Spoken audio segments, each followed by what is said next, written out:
Hello everyone, welcome in DICL। तो students, आज की जो क्लास है उसमें हम बात करेंगे नंबर सिस्टम। और ये नंबर सिस्टम जो है हमारा 11th क्लास की जो आपकी NCERT बुक है उसके अकॉर्डिंग सेकंड चैप्टर है और उसमें हमें दिया हुआ है नंबर सिस्टम। एक बहुत ही इजी टॉपिक है, अगर आप एक बार ध्यान से समझ लेते हैं तो आप कभी भी नहीं भूलेंगे।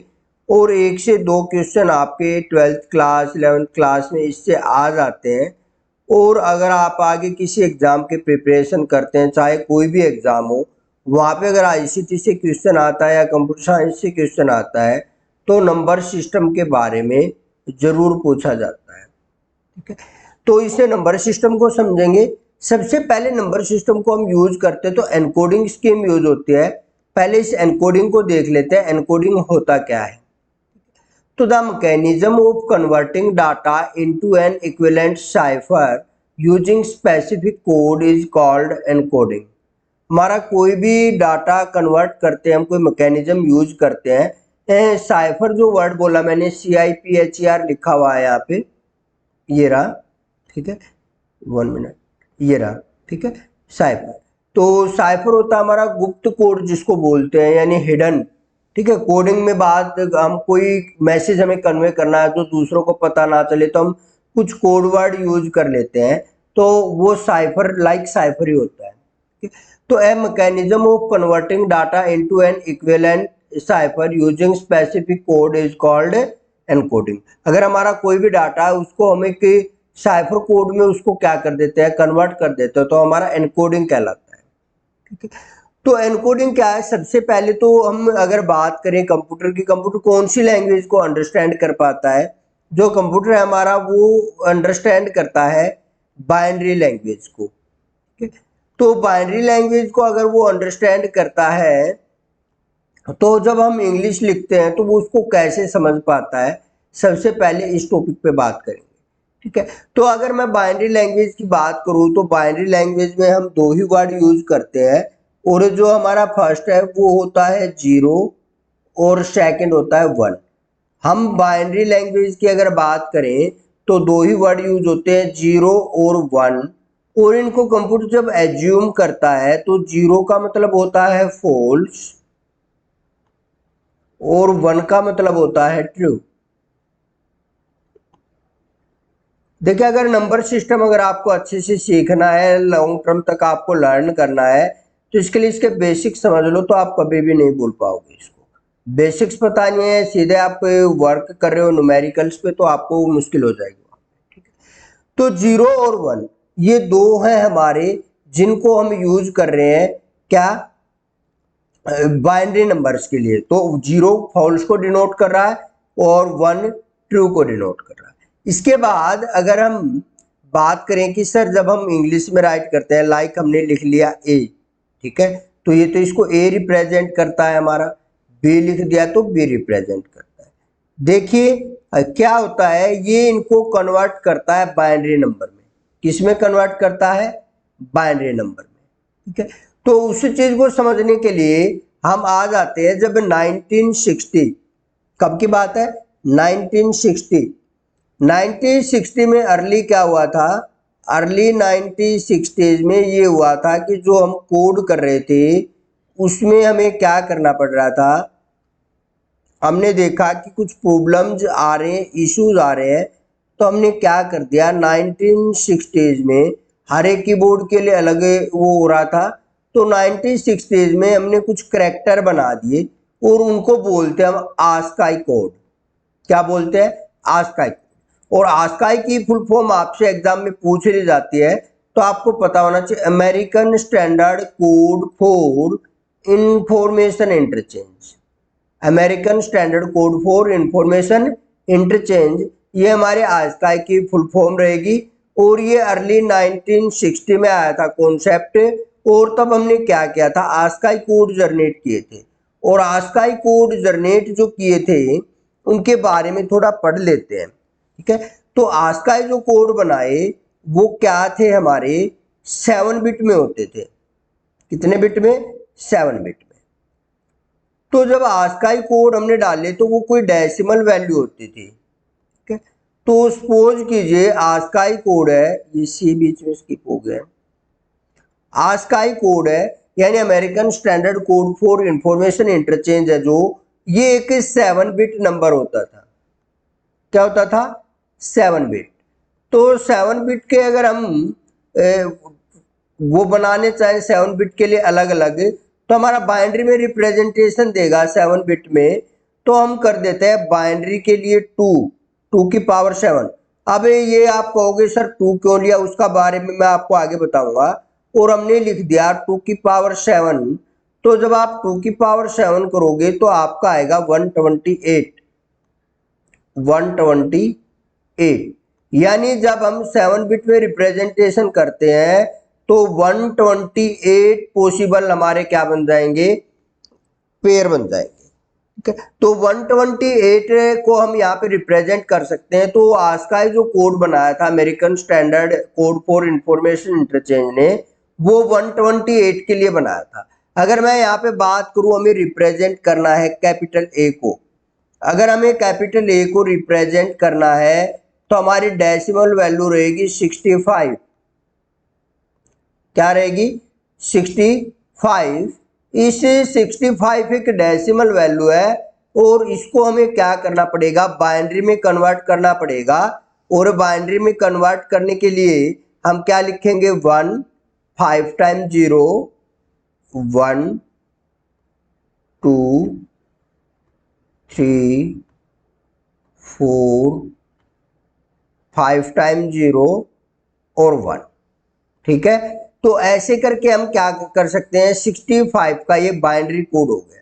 ठीक है, अब आप कहोगे सर आपने ये लर्न कर रखा। देखिए, लर्न हम कुछ एक कर सकते हैं, सभी को लर्न नहीं कर सकते। तो हमें क्या करना पड़ता है, कन्वर्ट करना पड़ता है। वो हम आपको बताएंगे कि कैसे कन्वर्जन होता है। नंबर कन्वर्जन हम नेक्स्ट क्लास में टॉपिक लेके आएंगे, उसमें बताएंगे कि नंबर कन्वर्ट हम कैसे करते हैं। ठीक है, तो फिर एक इंडिया में जो अलग अलग लैंग्वेजेज यूज हो रही हैं, तो जो आस्काई कोड थे वो इंडियन लैंग्वेज को सपोर्ट नहीं कर रहे थे। तो इंडिया ने भी क्या किया, अपने खुद के कोड बना लिए। ठीक है, और उनको हम बोलते हैं Indian script code for information interchange, यानी ISCII। और ये कब आए, ये आए मिड 1990 में, मिड 1980 सॉरी मिड 1980 में आए थे। मिड 1980 मिड 1980 में क्या किया, जितने हमारे ये थे 8 बिट होते थे, इनका जो होता था वो 8 बिट रिप्रेजेंटेशन था। अगर हम बात करें किनकी, इंडियन स्क्रिप्ट कोड की, तो इनका जो रिप्रेजेंटेशन था वो क्या था, 8 बिट में था। किसमें? 8 बिट रिप्रेजेंटेशन यूज होती थी इनके अंदर, 8 बिट। और इस 8 बिट रिप्रेजेंटेशन में अगर हम देखना चाहें कितने पॉसिबल्स हम क्रिएट कर सकते हैं, तो हम कर देंगे 2 की पावर 8, 2 की पावर 8।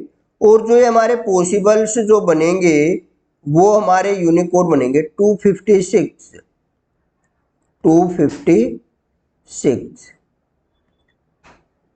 ठीक है, तो 256 है जो हमारे, वो पॉसिबल्स क्या बन जाएंगे, यूनिक कोड हम जनरेट कर सकते हैं। उसके बाद रिपीटेशन स्टार्ट हो जाएगी।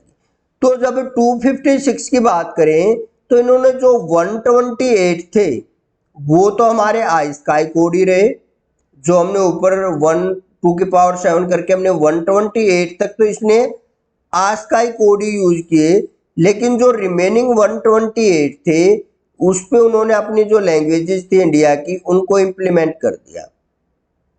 तो ये हमारे टोटल बन के कितने हो गए, 256 हो गई। जैसे हम एस व्यंजन है उसको, अगर एस स्वर है उसको अगर हम लिखें तो उसके लिए हम करते हैं 0905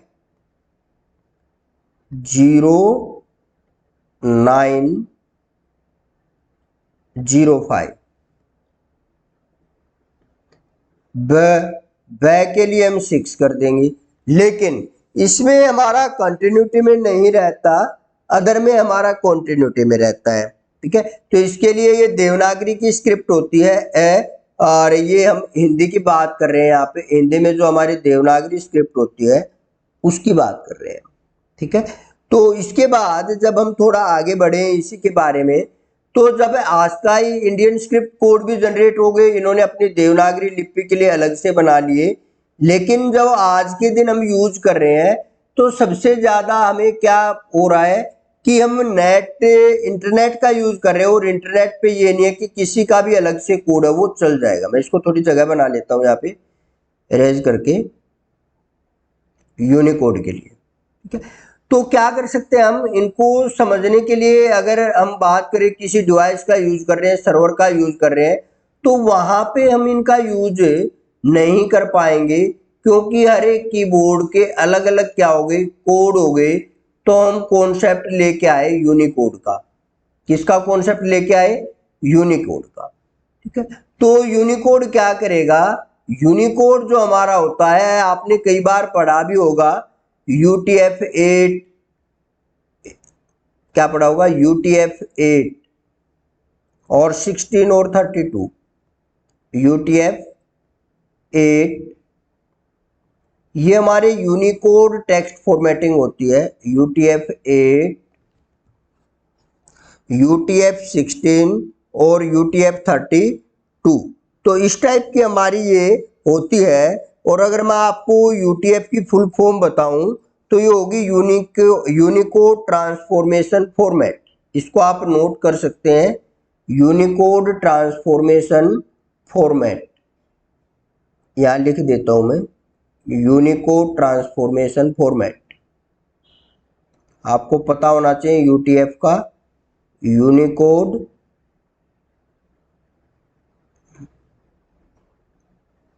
ट्रांसफॉर्मेशन फॉर्मेट।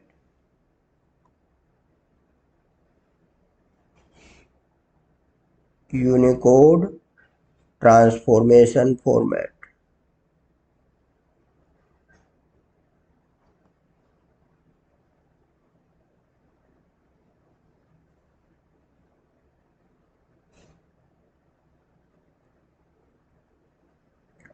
तो ये हमारा क्या होता है? Unicode transformation format.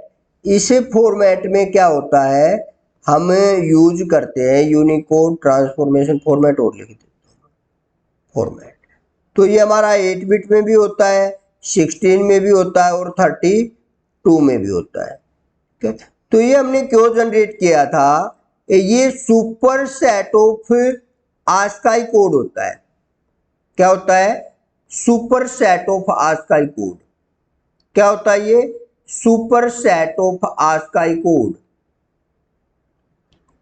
Super set, super set होता है, किसका होता है सुपर सेट? आस्काई का।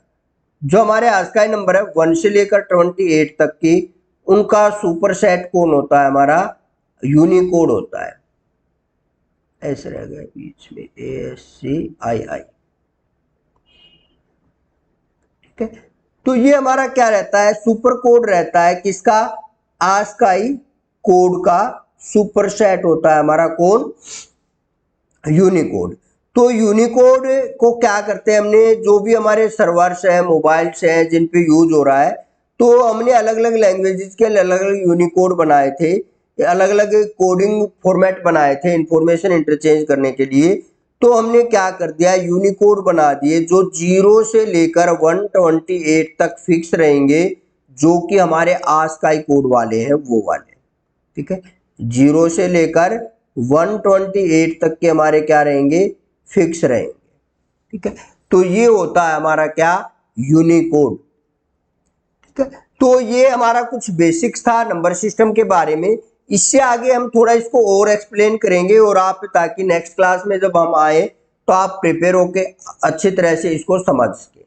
तो देखिए, जब हम कोई भी मान लो है नंबर सिस्टम का यूज कर रहे हैं, ठीक है, चलो इसको मैं बाद में बताऊंगा, पहले मैं आपको बता देता हूं टाइप्स ऑफ नंबर। तो टाइप्स ऑफ नंबर की बात करें तो हमारे कंप्यूटर सिस्टम के अंदर 4 टाइप के नंबर होते हैं: binary number, octal number, decimal number, hexadecimal. और आप देखोगे सर ये तो नए नए लग रहे हैं, binary number, octal number, hexadecimal number, decimal तो आपने पढ़ा दिया, ठीक है। तो कंप्यूटर के अंदर ये चार ही टाइप के नंबर होते हैं, binary number, octal number, decimal number और हेक्साडेसिमल नंबर। अगर हम यहाँ पे बोले कि बाइनरी नंबर में क्या होता है, इसकी हमें रेंज और बेस दो पता होने चाहिए न्यूमेरिकल्स करने के लिए। तो रेंज जो होती है हमारी इसकी 0 से लेकर 1 तक होती है, ठीक है। और नंबर्स जो यूज होंगे वो 0 और 1 यूज होगा। और इसका बेस है वो क्या होगा हमारा 2 होगा। यानी बेस वही होगा जो रेंज में कितने हमने यूज किए हैं वही। तो हमने दो ही कैरेक्टर यूज किए, 0 और 1, दो ही नंबर यूज किए, तो इसका बेस भी क्या हो गया हमारा 2 हो गया। अब इसके बाद आता है ऑक्टल नंबर। ऑक्टल नंबर की जो रेंज है वो होती है 0 to 7। यानी अगर हमें ऑक्टल नंबर को रिप्रेजेंट करना है उसके अंदर हम 0 से 7 के बीच के ही लेटर यूज कर सकते हैं। 8, -1, 9, 10 अगर ये यूज करेंगे तो वो हमारा ऑक्टल नंबर नहीं रहेगा। तो ऑक्टल नंबर की अगर रेंज 0 to 7 है तो 0, 1, 2, 3, 4, 5, 6, 7। अगर हम इनकी टोटल काउंटिंग करें तो ये हो जाते हैं हमारे 8, और तो इसका बेस क्या हो जाएगा हमारा 8 हो जाएगा। देखिए इनका बेस जरूर पता होनी चाहिए, रेंज भी पता होनी चाहिए, तो आप क्वेश्चन को इजीली कर पाओगे। फिर आ जाता है हमारा डेसिमल नंबर। अगर डेसिमल नंबर की हम बात करें तो इसकी रेंज होती है 0 to 9। तो नंबर हमारे 0 से लेकर 9 तक के रहेंगे, और टोटल काउंटिंग करें तो ये नंबर हो जाते हैं 10। तो हमारा बेस क्या हो जाएगा हमारा 10 हो जाएगा, ठीक है। फिर आता है हमारा हेक्साडेसिमल नंबर। तो हेक्साडेसिमल नंबर क्या करता है, इसकी रेंज होती है 0 से लेकर f तक। अब ये f क्या है इसका भी आपको समझाएंगे अभी, ठीक है। और इसकी रेंज अगर 0 से लेकर 9 तक तो हम जाएंगे ही जाएंगे। उसके बाद अगर हम 10 राइट करते हैं तो इसको बाइनरी रीड कर लेगा 1 और 0, इसको 10 रीड नहीं करेगा। तो उसके लिए हमने क्या कर दिया, 10 को a से डिनोट कर दिया, 11 को b से डिनोट कर दिया, 12 को c से, 13 को d से, 14 को e से और 15 को f से डिनोट कर दिया। और f जो है हमारा नंबर रिप्रेजेंटेशन में सबसे बड़ा होता है f, अगर हम हेक्साडेसिमल नंबर की बात करें तो, ठीक है। तो f से रिप्रेजेंट अल्फाबेट हमने उठा लिए 9 से आगे, जैसे हमारा 10 आया। तो इसके बाद अगर हम बात करें आपके साथ इसके बारे में कि A B C D use कर लिए, ठीक है। तो अगर हम इनकी टोटल काउंटिंग करें तो ये 16 हो जाएंगे। तो हेक्साडेसिमल का बेस 16 होगा। अब अगर मैं आपको यहाँ पे लिख दूं 26, तो हम कैसे पहचानेंगे कि ये नंबर कौन सा है 26। अब अगर आप देखोगे 2 और 6 ऑक्टल में भी आ रहा है, डेसिमल में भी आ रहा है और हेक्साडेसिमल में भी, कौन सा है ये नंबर। देखिए ऐसे हम पता नहीं कर सकते, इसके साथ हमें वो क्या करेगा बेस लगा के देगा। अगर उसने बेस लगा दिया 8 तो ये हमारा नंबर हो गया ऑक्टल। अगर उसने बेस लगा दिया क्या 10 तो ये नंबर हो गया डेसिमल। और अगर उसने बेस लगा दिया 16 तो ये नंबर हो गया हमारा हेक्साडेसिमल। क्योंकि तीनों नंबर है जिनमें 2 और 6 दोनों आते हैं। तो वो ऐसे आपको क्या लगा के देगा, नंबर बेस लगा के देगा। बेस अगर हमें पता है तो हम अंडरस्टैंड कर सकते हैं ये कौन सा नंबर है। चार ही बेस आपको याद करने हैं, बाइनरी, ऑक्टल, डेसिमल और हेक्साडेसिमल, यानी 2, 8, 10 और 16। इसके बाद अगर हम बात करें, अगर कोई नंबर है और जिसमें सिर्फ 0 और 1 यूज हुए हैं, क्या यूज हुए हैं 0, 1, 0, 1, 0, इस टाइप से अगर हमारा कोई नंबर रिप्रेजेंट हो रहा है तो इसमें हमें बेस की जरूरत नहीं, हम इजीली अंडरस्टैंड कर सकते हैं 0 और 1 किस में होता है हमारा बाइनरी नंबर में होता है। तो ये बाइनरी नंबर है। दूसरा अगर हमें कोई नंबर दिया, उन्होंने मान लो हमें दे दिया 75 और उसके साथ ऐड कर दिया f, यानी कहीं भी कोई भी करेक्टर यूज कर सकता है, वो बीच में आगे पीछे, तो हमें इसको भी चेक करने की जरूरत नहीं होती क्योंकि हम देख रहे हैं इसमें a से लेकर f तक की कोई डिजिट आई है तो ये हेक्साडेसिमल नंबर है, क्योंकि जो भी हमारा अल्फाबेट्स है वो हेक्साडेसिमल में हम यूज करते। तो इस प्रकार से हम इजिली अंडरस्टैंड कर सकते हैं कि हम कौन सा नंबर यहाँ पे यूज कर रहे हैं। ठीक है, इसके बाद मैं इसको थोड़ा अरेंज करके आपको ऊपर जो ये कलर वाला रह गया था ये और क्लियर कर देता हूं। देखिए, अब हम क्या करते हैं, कोई भी डेवलपर अगर यूज करता है तो वो क्या करेगा, बाइनरी नंबर डालेगा कलर के लिए। ठीक है, अगर हम ब्लैक कलर की बात करें तो डेवलपर क्या करेगा, जो प्रोग्रामर है वो उसका बाइनरी डालेगा और कितने बिट में डालेगा, 24 बिट में। कितने बिट में भाई, 24 बिट रिप्रेजेंटेशन होती है कलर के लिए। कितनी होती है कलर के लिए, 24 बिट। और अगर अब हम 24 बिट की बात करें तो इसे 24 बिट में उसने क्या किया, देखिए ब्लैक कलर के लिए हम 00 पास करते हैं। अगर हमारे ये सॉरी, इससे पहले मैं आपको एक चीज और क्लियर करा दूं, जब हम कलर कॉम्बिनेशन करते हैं तो हमारे दो फॉर्मेट होते हैं। एक होता है RGB, जो प्राइमरी कलर होते हैं हमारे, उसको हम शॉर्ट नेम से RGB के नाम से जानते हैं। यहाँ पे R रिप्रेजेंट करता है रेड को, रेड। ये हमारे 3 प्राइमरी कलर है जिनका कॉम्बिनेशन यूज करके हम अदर कलर क्रिएट करते हैं। G हमारा ग्रीन रहेगा और B हमारा ब्लू रहेगा, B हमारा ब्लू। तो रेड, ग्रीन और ब्लू का अगर हम कॉम्बिनेशन करेंगे तो हमारे अदर कलर जनरेट्स होंगे। अगर हमें रेड को भी 0 कर दिया, ग्रीन को भी 0 कर दिया और ब्लू को भी 0 कर दिया तो हमारा क्या रहेगा, ब्लैक कलर जनरेट होगा। आप देख सकते हो RGB के अंदर रेड, ग्रीन और ब्लू तीनों की वैल्यू मैंने 0 दे रखी है। ठीक है, इसके बाद अगर बाइनरी की बात करें तो बाइनरी में जब हम करेंगे तो 24 बिट में इसको रिप्रेजेंट करते हैं तो 88 बिट में देंगे तीनों का। ठीक है, तो इसमें क्या रहेगा, जब बाइनरी का यूज कर रहे हैं हम तो सभी को 0000 सेट कर रहे हैं। 8 बिट में 0 रेड के लिए, 8 बिट 0 ग्रीन के लिए, 8 बिट के लिए 00 पास कर दिया ब्लू के लिए। तो रेड, ग्रीन और ब्लू तीनों का कॉम्बिनेशन अगर हमने 00 कर दिया बाइनरी में भी तो भी हमारा क्या आएगा, ब्लैक कलर आएगा। अब हम क्या कर सकते हैं, बाइनरी को लर्न करना और लिखना थोड़ा मुश्किल होता है तो प्रोग्राम नोटेशन यूज करता है हेक्साडेसिमल के लिए, और वो नोटेशन ऐसे यूज करता है कितने बिट में, 6 बिट में। कितने बिट में, 6 बिट में।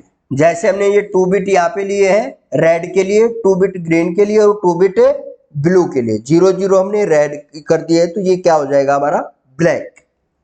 तो देखिए, जब भी हम कोई एग्जाम देने जाते हैं तो हमारे पास कलर कोड पूछ लिया जाता है ब्लैक और व्हाइट का। ठीक है, तो ये आपको पता होना चाहिए ब्लैक और व्हाइट का मेनली। और ये दूसरी जो कलर स्कीम है वो होती है CMY, क्यान, मैजेंटा और येलो। CMY क्या होती है हमारी, क्यान, मैजेंटा और येलो। क्यान, ये इनके कॉम्बिनेशन से कलर जनरेट करता है क्यान, मैजेंटा। और अगर हम इन तीनों को मिला देंगे ना, कॉम्बिनेशन कर देंगे, जैसे रेड, ग्रीन और ब्लू को कॉम्बिनेट कर दें सभी को तो हमारा क्या जनरेट हो जाता है, व्हाइट कलर जनरेट हो जाता है। ठीक है, तो वैसे ही क्यान, मैजेंटा और येलो तीनों को हम कंबाइन कर देंगे तो हमारा ब्लैक कलर जनरेट हो जाएगा। कौन सा हो जाएगा, ब्लैक कलर जनरेट हो जाएगा। तो ये हमारा CMY, के भी लगा देते इसके साथ, लेकिन के का कोई मीनिंग नहीं है, के वो कॉम्बिनेशन है इन सब का, ब्लैक कलर जनरेट करता है। ठीक है, तो इसके बाद अगर हम थोड़ा आगे बढ़े तो व्हाइट कलर की अगर बात कर रहे थे हम, तो व्हाइट कलर का जो RGB कलर है 255, ये हमारी ग्रेटेस्ट वैल्यू होती है 255, 255, 255, यानी जो हाईएस्ट नंबर है हमारा वो डाल देंगे तो हमारा व्हाइट जनरेट कलर होगा, क्योंकि रेड भी कंप्लीट ऐड हो जाएगा, ग्रीन भी और ब्लू भी, और तीनों जब कंप्लीटली कंबाइन होंगे तो हमारा व्हाइट कलर जनरेट होगा। ऐसे अगर इसकी बाइनरी रिप्रेजेंट हम देना चाहें तो ये हमारी बाइनरी रिप्रेजेंटेशन है 8 बिट में। कितने बिट में, 8 बिट में हमारी क्या है, ये बाइनरी रिप्रेजेंटेशन भी यहाँ पे दी हुई है इन्होंने। देखिए अब सॉरी ऊपर वाला है, ये वाली बाइनरी में भी दी हुई है। और इसके बाद अगर हम डालें एफ एफ एफ एफ, तो ये भी हमारा हाईएस्ट होता है एफ। हमने इसकी नोटेशन यूज कर ली, बाइनरी की बजाय हमने इसको हेक्साडेसिमल में लिख दिया अपने अंडरस्टैंडिंग के लिए, ठीक है, ताकि इजीली हम इसको अंडरस्टैंड कर सके। इसके बाद आता है हमारा येलो। येलो में क्या करेंगे हमने ब्लू कलर को रिमूव कर दिया और जब रेड और ग्रीन का कॉम्बिनेशन यूज करा तो येलो जनरेट हो गया।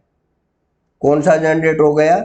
येलो। आप देख सकते हो ब्लू की वैल्यू हमने कहीं भी असाइन नहीं किया तो येलो हो गया, ठीक है। इसी तरह अगर हमें ओनली रेड कलर जनरेट करना है तो फर्स्ट में वैल्यू डाल देंगे और दो को जीरो कर देंगे, ग्रीन और ब्लू की वैल्यू को। ऐसे ही अगर ग्रीन जनरेट करना है तो रेड और ब्लू की वैल्यू जीरो सेट कर देंगे। और उसी तरह अगर हमें ब्लू जनरेट करना तो रेड और ग्रीन की वैल्यू जीरो सेट कर देंगे और ब्लू की वैल्यू क्या कर देंगे हम 255, तो हमारा वो कलर जनरेट हो जाएगा। तो ग्रे के लिए भी देख लीजिए, इन्होंने 128 यूज कर रखा है, ग्रे के लिए 128 यूज होगा। ये हमारी रिप्रेजेंटेशन रहेगी बाइनरी के अंदर और ये हमारी रिप्रेजेंटेशन रहेगी, ठीक है। तो इस तरह से करके हम अपने अलग अलग कलर जनरेट कर सकते हैं। अगर आपको कलर कोड पता नहीं है तो आप ऑनलाइन भी सर्च कर सकते हैं कलर कोड हर कलर के लिए, तो वहां पे आपको कलर कोड मिल जाएंगे। तो हम दोनों स्कीम का यूज कर सकते हैं, आरजीबी का भी और CMYK का भी, ठीक है। CMYK में जो कॉम्बिनेशन चलेंगे वो चलेंगे क्यान मैजेंटा और येलो के, और आरजीबी में जो चलेंगे हमारे प्राइमरी कलर होते हैं रेड ग्रीन और ब्लू उनका। तो ये हमारा नंबर सिस्टम था। नेक्स्ट क्लास में हम बाइनरी नंबर को अगर हम ऑक्टल में, डेसिमल में या हेक्साडेसिमल में कन्वर्ट करना चाहें तो वो क्या है, हर एक नंबर का दूसरे नंबर में कन्वर्जन जो होता है वो देखेंगे। तो आज की क्लास आशा करता हूँ आपको अच्छे से समझ आया होगा। कमेंट करके जरूर बताएं आपको ये क्लास कैसी लगी, और अगर क्लास अच्छी लगी तो लाइक करना ना भूलें, फ्रेंड्स के साथ जरूर से जरूर शेयर करें। और अभी तक अगर चैनल को सब्सक्राइब नहीं किया है तो चैनल को सब्सक्राइब कर लें, बेल आइकन प्रेस कर लें, ताकि जब भी हम कोई नई वीडियो अपलोड करें तो आपको नोटिफिकेशन मिल सके। Thank you, bye bye.